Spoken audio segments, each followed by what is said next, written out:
Salib bukan beban yang menakutkan, melainkan sumber kekuatan yang menembus batas kita. Setiap orang yang mau mengikut aku, ia harus menyangkal dirinya, memikul salibnya setiap hari, dan mengikut aku. Setiap hari. Jadi salib bukan sesuatu yang kita pikul sekali lalu selesai. Tidak. Salib adalah bagian dari perjalanan hidup kita sehari-hari. Salib bukan hanya soal saya dan Tuhan. Salib adalah beban yang kita pikul bersama.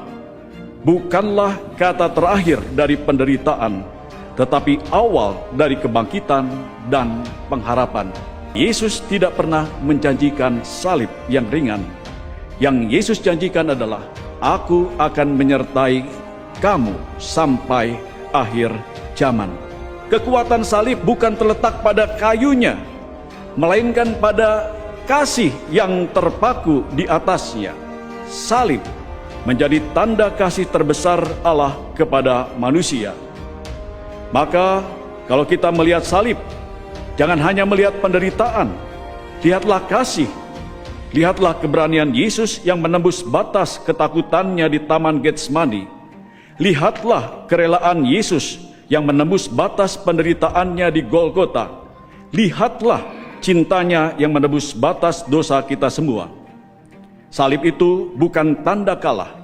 Salib adalah tanda menang. Mari kita belajar melihat salib dengan mata iman. Kalau kita hanya melihat salib dengan mata manusia, kita hanya akan melihat kayu dan penderitaan. Tapi kalau kita melihat dengan mata iman, kita akan melihat kekuatan yang menembus batas. In cruce salus, dalam salib ada keselamatan. Di dalam salib ada kemenangan. Kata menembus batas ini sangat menarik, sebab manusia seringkali hidup dengan penuh batas. Batas kemampuan, batas keberanian, batas kesabaran, bahkan batas cinta. Tetapi salib Kristus justru mengajarkan bahwa bersama Allah, batas itu bisa ditembus. Salib juga menembus batas penderitaan. Penderitaan adalah realitas hidup. Salib Kristus menunjukkan bahwa penderitaan tidak harus dihindari dengan putus asa. Salib menjadi jalan pembentukan diri.